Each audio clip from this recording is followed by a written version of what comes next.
Haleluya. Bwana Yesu asifiwe. Na kusalimia kupitia jina la Yesu. Kwa jina naitwa mtumishi wa Mungu Frank Mbezi. Niko mbele yako kwa ajili ya kuletea ujumbe wa neno la Mungu. Kabla sijaanza ujumbe wa neno la Mungu, naomba niweze kuomba. Baba, katika jina la Yesu ninasema asante kwa neema hii ambayo umeweza kunipa kunikutanisha na msikilizaji huyu kwa njia ya mtandao. Ninaomba anaposikiliza ujumbe huu ukamvushe, ukamtoe hatua moja kwenda hatua nyingine katika jina la Yesu. Amen. Bwana Yesu asifiwe. Siku ya leo Mungu ameweza kunipa ujumbe mzuri kwa ajili yako. Wewe unayepata neema kuweza kunisikiliza, naamini utaweza kutoa hatua moja kwenda hatua nyingine. Na ujumbe wetu siku ya leo unasema vitu vinavyofanya mtu aweze kupokea majibu ya maombi yako. Vitu vinavyomfanya mtu aweze kupokea majibu ya maombi yake. Tunaelewa mojawapo kati ya njia ambayo Mungu ameiweka kwa mwanadamu ili aweze kuwasiliana na mwanadamu ni maombi. Kwa sababu hatuwezi tukakalili njia moja. Mungu anazo njia nyingi sana ambazo anazozitumia ili kuweza kuwasiliana na mwanadamu. Maombi ni nini kwanza? Saa nyingine unaweza ukawa ni muombaji unaomba, lakini hujui ni maombi maana yake nini.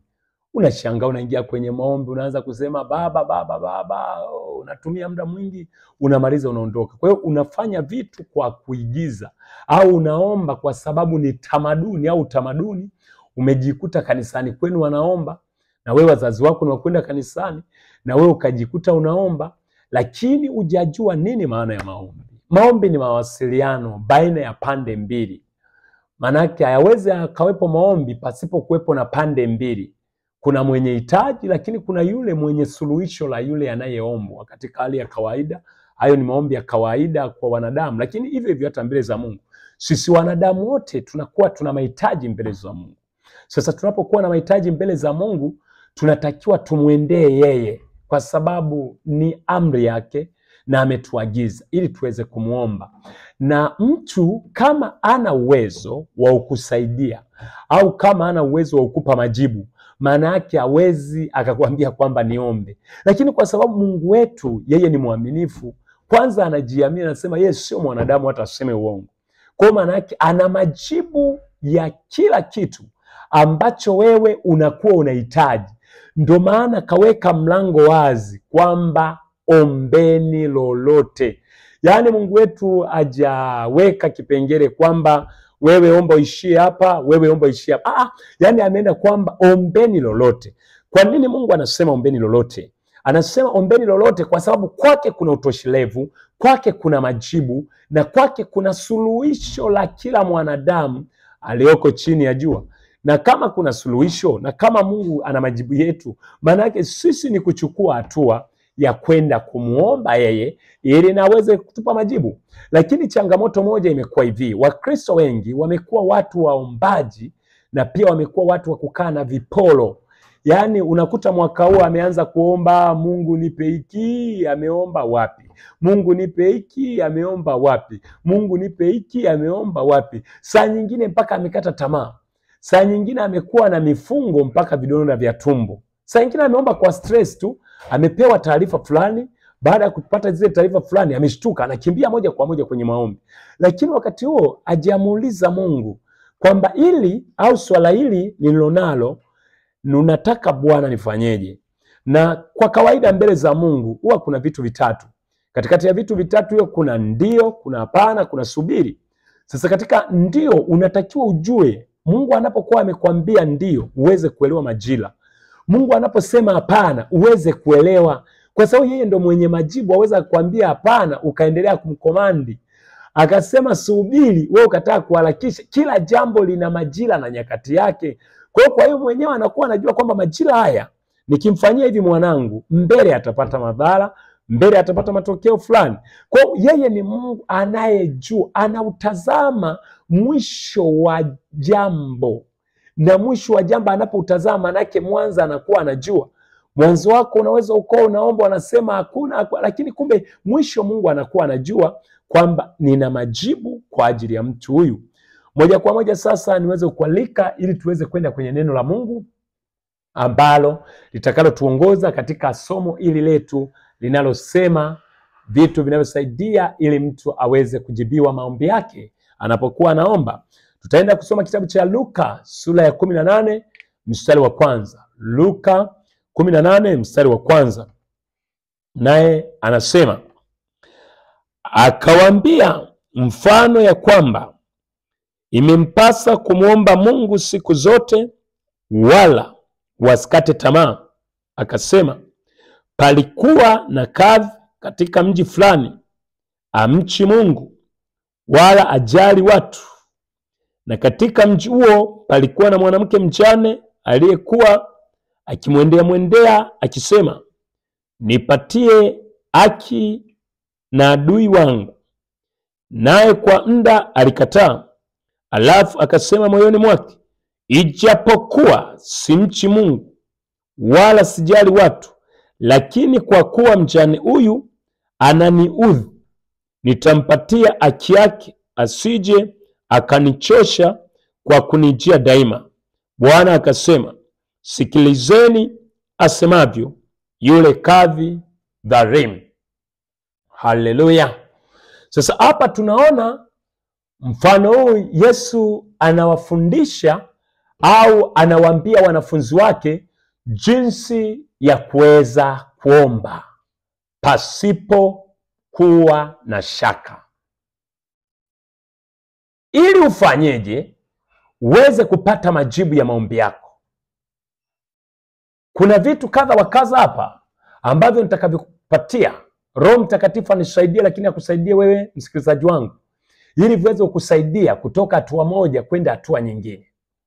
Tunaposoma katika kitabu cha Luka 18 mstari wa kwanza, tunaona kwanza huyu mtu alikuwa anahitaji na alikuwa na shida na alikuwa anahitaji msaada, lakini aliamini kwamba ninapoenda, haijalishi ninakatishwa tamaa, ninatukanwa, ninafukuzwa, ninafanyeje, yupo mwenye majibu yangu, ambaye huyu hata kama siwezi kumfikia, hata kama njiani kuna vikwazo mbalimbali, lakini kwa neno lake tu, kwa tamko lake, nitapata haki yangu. Kuna vitu vingi ambavyo hasa wana wa Mungu wameonewa, vimeachiliwa kwenye maisha yao, vimewafunga na vimeleta matokeo mabaya sana. Wengine unakuta ni magonjwa. Unakuta mtu mwingine ana magonjwa, ameachiliwa magonjwa ya kutengenezwa kabisa. Mwingine unakuta miguu inawaka moto, mwingine unakuta pressure, mwingine unakuta kisukari, mwingine unakuta kansa, mwingine unakuta ni ukimwi. Ni magonjwa ya kutengenezwa. Lakini hayo magonjwa ya kutengenezwa siku zote huwa yaishigi hospitali. Hapana. Kuna magonjwa sawa, ndio maana Mungu ameweka madaktari ili waweze kusaidia. Kuna magonjwa ambayo yanayotengenezwa katika ulimwengu wa roho. Na yale yakishatengenezwa katika ulimwengu wa roho, mtu akatupiwa, kwa mfano kisukari cha kutengenezwa, kinatakiwa kishughulikiwe rohoni, ambapo huyo mtu anatakiwa amwendee Mungu, apate mtu wa kumpatanisha na Mungu ili aweze kupata msaada. Na sasa kama ili aweze kupata msaada, anatakiwa yeye mwenyewe aweze kujua ni nani awezaye kumsaidia. Sasa unaweza ukakuta mtu mwingine anaumwa kisukari, anaenda kwa mganga wa kienyeji ili amsaidie. Ndugu yangu, utafia huko. Waganga wenyewe wa kienyeji wanakufa na visukari. Mungu pekee ndiye anaweza akaingilia kati katika hilo. Sasa huyu kadhalimu aliweza kuelewa mwanamke kwamba huyu kadhalimu anaweza akatoa msaada wa kuweza kumsaidia. Hatua ya kwanza, ili uweze kujibiwa maombi yako, unatakiwa usiwe mtu wa kukata tamaa. Hebu nikwambie, kuna mambo mengi unaweza ukawa unaomba. Kuna mambo mengi unaweza ukawa umeyapeleka kwa Mungu. Na hebu nikupe siri moja, muombaji unayenisikiliza. Unapoomba siku zote, muombaji, huwa atukate tamaa.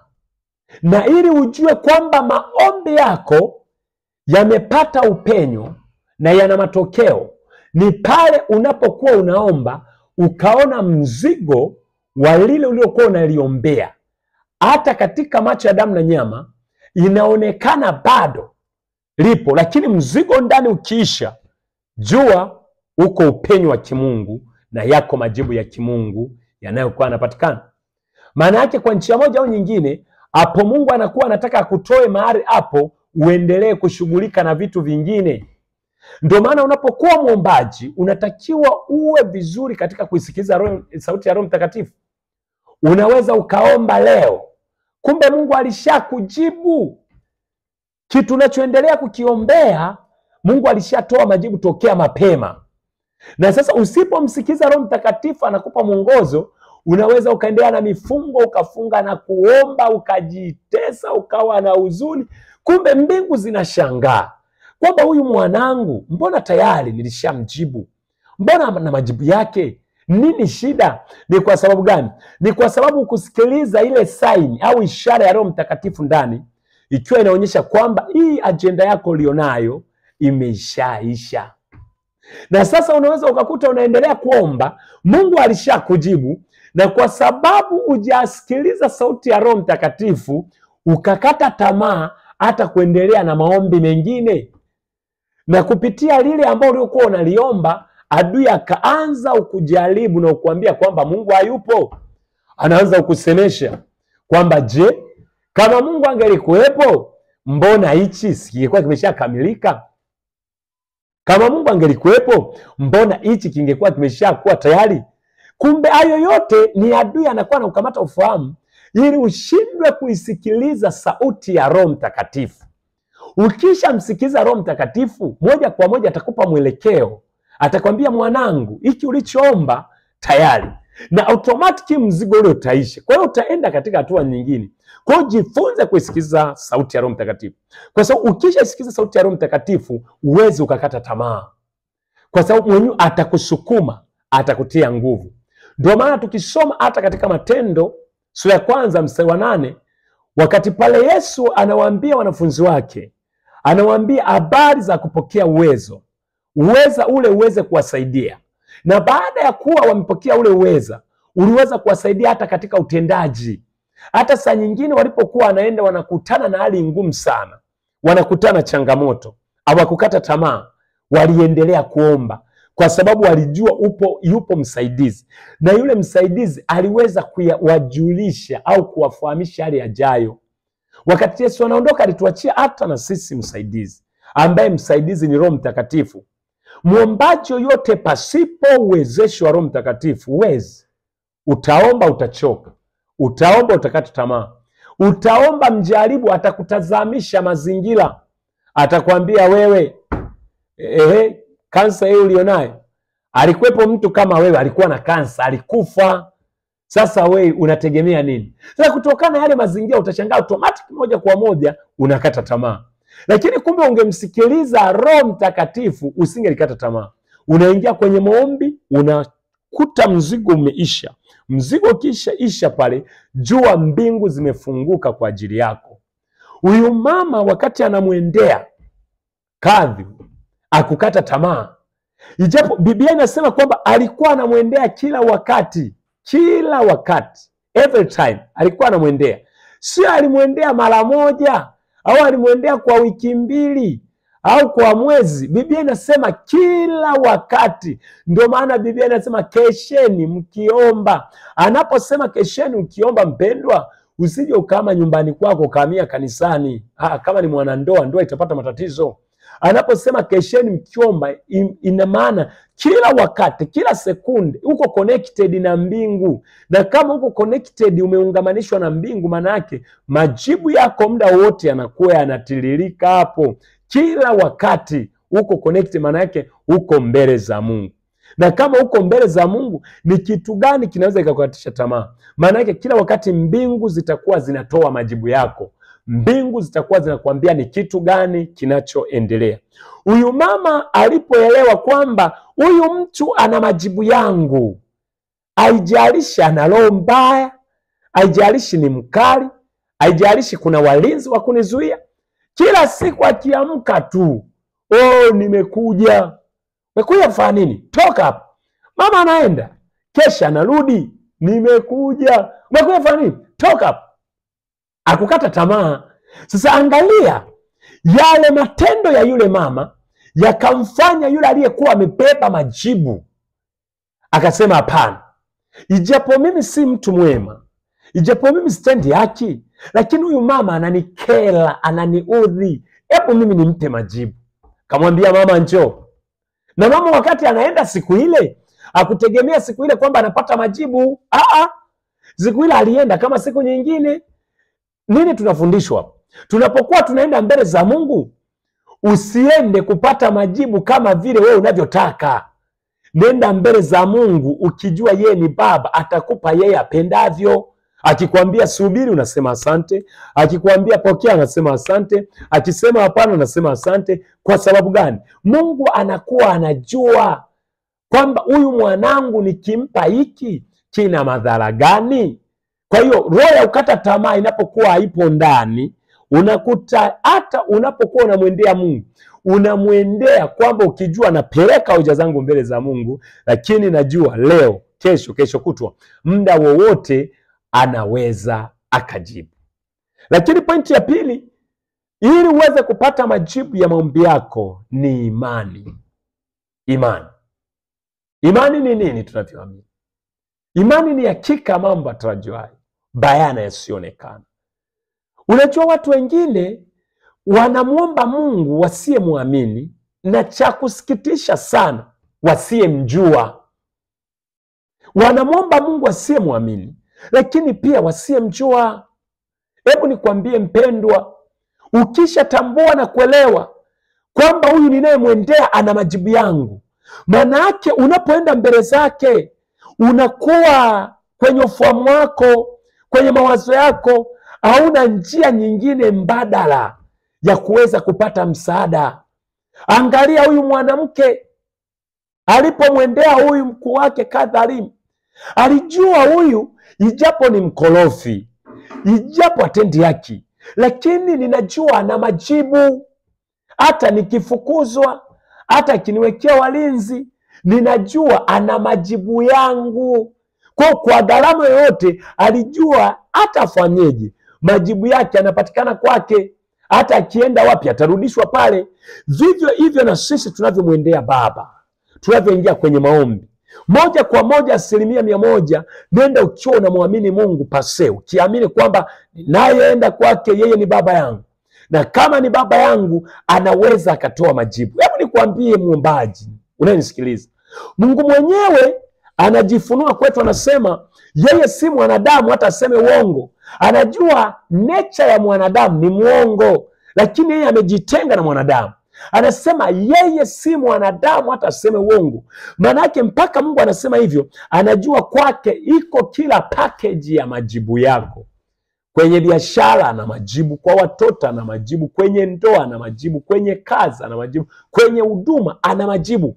Kwa hiyo sasa kwenye ufahamu wako ukishaamini na kutambua hivyo kwamba ninayeenda kwake ana majibu, maana yake aweza akakupa kitu chochote kile. Hebu nikwambie, ni kwa mfano, unatoka hapa unaenda kwa mfanyabiashara yoyote ambaye unajua anauza magari ya kila aina, na huyo mtu huwa anatoaga magari na imepigwa mbiu kwamba watu waende kwake wachukue magari.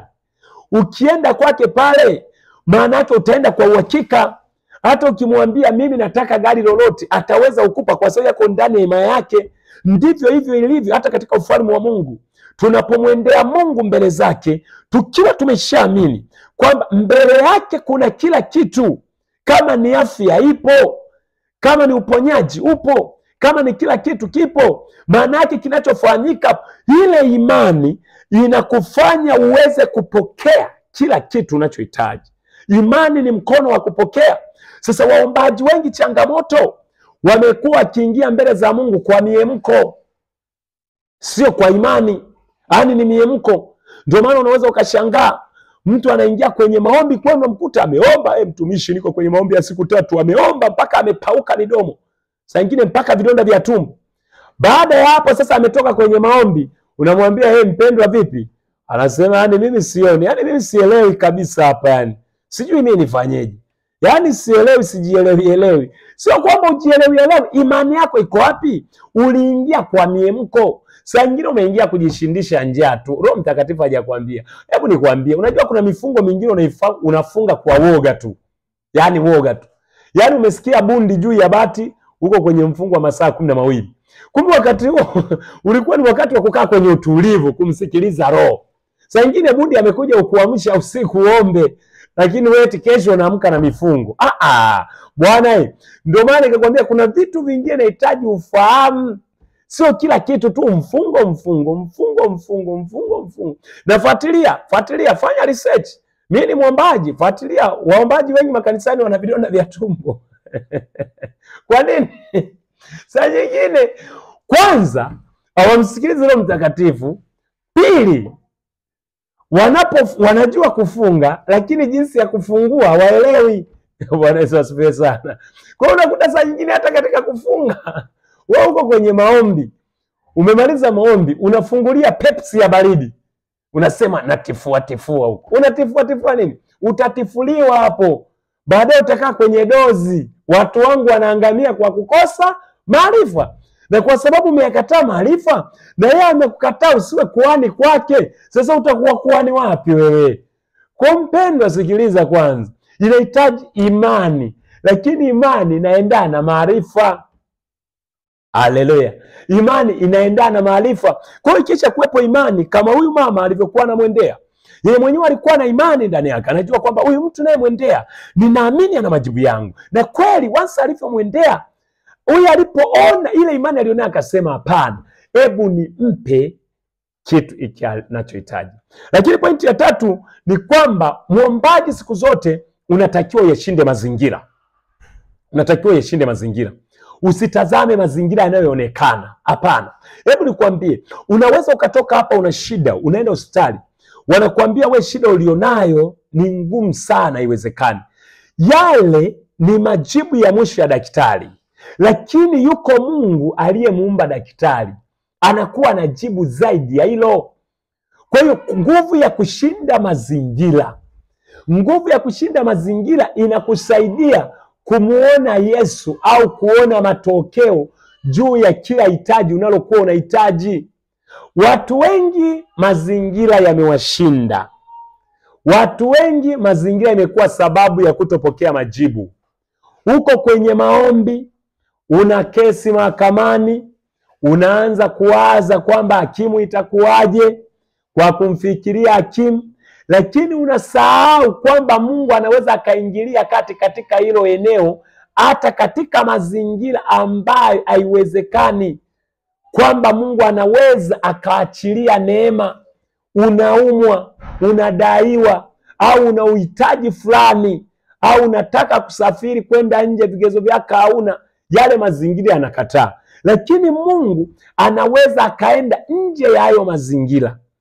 Yesu mwenyewe ilifika hatua mazingira alipoanza kuwaza kuelekea pale msalabani, mwili ukakataa, mpaka akasema Baba, kikombe hiki na kiniepuke. Lakini baadaye alipotiwa nguvu akasema mapenzi yako na yatimizwe. Ndio maana katika sala ya Baba yetu uliye mbinguni, Yesu wakati anazungumza na wanafunzi wake aliwaambia, ombeni mapenzi yake yatimizwe. Muombaji yoyote unapoenda mbele za Mungu, lazima mapenzi ya Mungu yaweze kutimizwa. No matter mazingira yamekaaje, no matter mazingira yanasemaje, no matter kuna kelele kiasi gani, mazingira yasikutoe katika lile kusudi au katika kumtazama Mungu. Watu wengi mazingira kwao imekuwa ni shida. Mtu mwingine unakuta anaomba, lakini bado mawazo akitazama nyumbani, akitazama kula alikotoka. Kwa mfano wewe umetoka kijijini umekuja mjini. Unaambiwa muamini Mungu, muombe Mungu. Anza na kidogo hiki ulicho nacho, utaweza kufika mbali. Lakini ukikaa unaanza kuwaza, unaanza kusema, aisee, kwenye ukoo wetu hakuna hata mmoja ambaye alishawahi kumiliki gari. Hakuna hata mmoja ambaye alishawahi kusoma kufika chuo kikuu. Mimi je, hata baisikeli nitaweza? Bora tu yani tuendeleage hivi hivi. Kama babu alikufa hivi hivi na mimi nitakufa hivi. Nini kinachotokea hapo? Hapo ni mazingira. Yashinde mazingira, ndipo utakapopokea majibu. Hapa mama tunasoma katika Luka 18. Mwenyewe akuangalia yale mazingira, akuangalia amefukuzwa mara ngapi, Akuambiwa amekatazwa mara ngapi, akuangalia amezuiliwa mara ngapi, akuambiwa kwamba ametukanwa mara ngapi. Yeye alijua kwamba okay, haya ni maneno tu, lakini ninajua yako majibu yangu kwa yule mtu. Haya mazingira isiwe sababu. Je, nikuulize mpendwa msikilizaji unayenisikiliza, unapokuwa kwenye maombi, ni vitu gani ambavyo unavyoviona mbele ambavyo vinaibuka katika mazingira, katika kumtafuta kwako Mungu, unafika unakata tamaa? Saa nyingine unaweza ukakuta ni mwana kikundi anasema mimi siombi, wamenisema. Hayo ni mazingira. Au mara nini, hayo ni mazingira. Maana yake anakuwa anataka kutoa katika lule mlengo. Kwa mazingira isiwe sababu ya kutoa katika kusudi. Lakini pointi nyingine ni neno la Mungu. Muombaji yoyote ili upate matokeo, lazima uwe na neno la Mungu. Neno la Mungu nalikae kwa wingi ndani yako. Neno la Mungu ni direction, na kuongoza, inakuguide. Hebu nikwambie, njia mojawapo ya kuzungumza Mungu pamoja na mwanadamu ni katika neno. Na katika neno Mungu anaweza akajifunua kutokana na ufunuo wa kile ambavyo unavyomfahamu. Kwa mfano, unaweza ukaa huko kwenye maombi, baada ya kuwa umetoka kwenye maombi, unatakiwa upate muda wa utulivu kuweza kumsikiliza Mungu. Na hii imekuwa changamoto ya waombaji wengi sana. Unakuta mtu mwingine anaomba, baada ya kuomba anakurupuka, anakimbia. Sasa kisha kimbia, wewe umekuja na mahitaji, okay, umekuja kuomba, hujasikiliza kile ambacho unataka kujibiwa. Ni kwa mfano, mimi nakuja kwako hapo, wewe hapo unayenisikiliza na kunitazama kwenye mtandao. Kwa mfano, nakuja kwako hapo, nasema, jamani, nimekuja hapa mama, naomba unisaidie chumvi, sukari na biskuti, nina njaa, watoto wangu wanataka kula. Kabla sijakujibu, ninakimbia. Sasa mimi wakati ninapotaka kutoa majibu, yani simkuti yule anayetaka kumjibu. Sasa unakuta majibu yanakaa yanaelea, baadaye narudi nayo, na nikiacha hapa atachukua mtu ambaye sio sahihi. Vivyo hivyo hata katika ulimwengu wa roho iko hivyo. Kuna watu wengine wanaenda mbele za Mungu wanaomba, lakini hawana muda wa utulivu wa kutulia mbele za Mungu. Bwana Yesu asifiwe sana. Usiwe mtu wa kukosa muda wa kukosa utulivu mbele za Mungu. Unatakiwa upate utulivu. Mtumishi wa Mungu Daudi wanampenda sana, anasema, nalifurahia waliponiambia twende nyumbani mwa Bwana. Maana alijua nyumbani mwa Bwana kuna utulivu.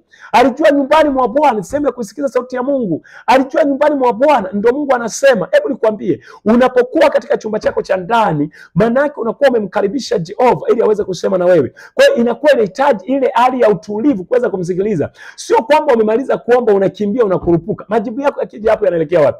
Kwa hiyo jifunze kupata utulivu. Na katika utulivu ndipo unaposoma neno la Mungu. Na katika kusoma neno la Mungu linaleta majibu, linaleta matokeo. Katika utulivu hapo ndio unapomsikiliza Mungu anazungumza. Wapendwa, Mungu anazungumza kabisa. Kwa hiyo unapolisoma neno au katika utulivu kumsikiliza Mungu ndipo unapopata matokeo. Kwa hiyo jifunze kulishika sana neno la Mungu. Jifunze kusoma neno la Mungu. Neno la Mungu nalikae sana kwa wingi ndani yako. Hebu nikwambie mpendwa msikilizaji wangu na mtazamaji wangu, siri mojawapo ya kutaka kutembea vizuri na Mungu katika maombi na kupata matokeo ni uende mbele za Mungu kwa neno. Hebu nikupe siri. Katika neno kuna matokeo na kuna majibu. Mungu wetu ayaangalia maneno yako. Mungu wetu analiangalia neno. Maana yeye amesema, nimeikuza ahadi kuliko hata jina la mwanae Yesu Kristo. Manake yeye analiangalia neno. Saa nyingine wewe unaenda na maneno yako mengi, saa nyingine uliyasikiliza huko, saa nyingine aliyokuchanganya huko, unaenda nayo. Nenda na neno la Mungu, imeandikwa. Ibilisi wakati anaenda kumjaribu Yesu, Yesu alimwendea kwa neno simple tu, imeandikwa. Lakini saa nyingine kwa kuwa umekosa maarifa, saa nyingine unaenda kwa miemko bila. Hebu nikwambie, unapoenda na neno la Mungu, neno linakuguide, linakuongoza kwamba pitia hapa, pitia hapa. Okay, kwa mfano una mgonjwa anaumwa. Mgonjwa huyu anayeumwa, nini kinamfanya Mungu aweze kushuka katika ule uponyaji ili kumhudumia? Imeandikwa, mtaweka mikono juu ya wagonjwa nao watakuwa wazima. Hiyo inamsababisha mbingu ziweze kushuka juu ya ile mtu. Lakini unaenda pale, baba muangalie huyu jamani, anaumwa kila siku, analala usiku, anapata shida nini na nini. Hayo ni maneno yako, na utaongea, utaishia kulia tu Ni kwa sababu gani? Umekosa neno. Kwa hiyo unatakiwa neno la Mungu likae kwa wingi ndani yako. Kwa hiyo hata unapoenda mbele za Mungu unaanza kucheua lile neno, unalitoa neno, na yeye analiangalia neno ili aweze kulitimiza, na ameikuza ahadi yake. Waombaji wengi hawana neno la Mungu, wana maneno. Hata ukisikiliza maombi yao ni maneno yao mwanzo mwisho, lakini neno la Mungu lile ambalo linampeleka kwa Mungu yeye mwenyewe, ambaye yeye mwenyewe sasa aweze kujifunua pale, aweze kusema na shuka ili niweze kumuonekania mwanangu, inakuwa hakuna. Na hebu nikupe siri hii, unapoomba kupitia neno la Mungu uwezi ukachoka. Unashangaa unaingia kwenye maombi unakaa muda mrefu. Kwa sababu gani? Neno linazalisha maneno mbele ya Mungu, lakini maneno yanachosha mbele za Mungu. Ukiwa na neno linakupa ufunuo wa kuweza kupeleka hoja. Anasema leteni hoja zenye nguvu. Hoja gani sasa? Hoja zinatokana na neno. Sasa kama hoja zinatokana na neno, ndo hizo zinasababisha Mungu aweze kukujibu. Mpendwa msikilizaji na mtazamaji wangu, Mungu wa mbingu akubariki kwa ajili ya ujumbe huu. Naamini tutaendelea kipindi kingine na Mungu atakusaidia. Na namba yangu ya simu ni 0763046978, 0763046978. Kwa maombi na maombezi na ushauri unaweza ukanipata masaa 24, na Mungu akubariki. Amen.